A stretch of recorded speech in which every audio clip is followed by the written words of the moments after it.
So we did a lot of research for this book.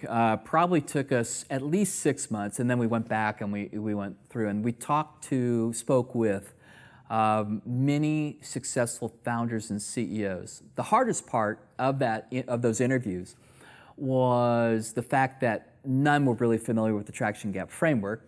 Gee, I don't know why. Everybody, though, was very familiar with when they raised capital. So they were able to think back when they got their seed round or their A round or their B round, because those were important moments in time.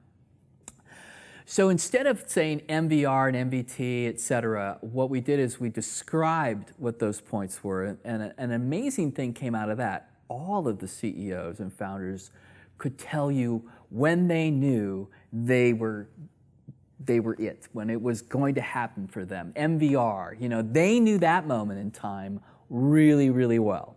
And so, almost like your firstborn.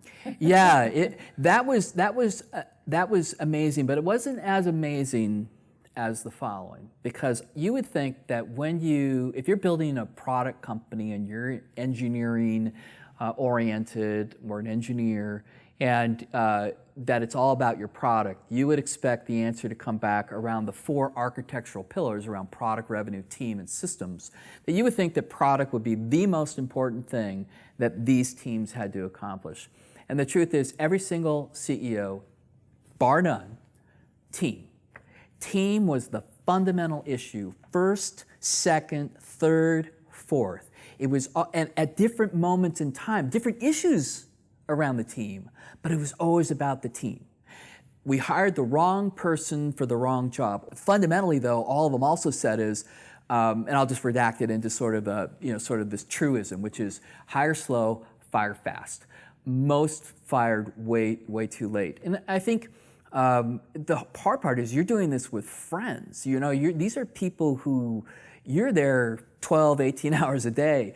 They might have been personal friends from another company, and you brought them with you, and they're with you. There's loyalty there. And now you're being asked, especially as a first-time CEO, to remove your personal feelings and look at the need of the business. This is really hard. It sounds easy, on paper, but it's very hard to do, and we know it's hard because we see it in the metrics, we see it in the facts. So team, that was the most surprising thing to me.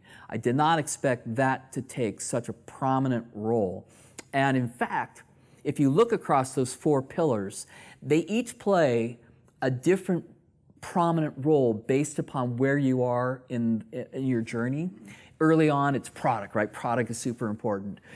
Then as you move into marketing and selling, revenue becomes an important pillar.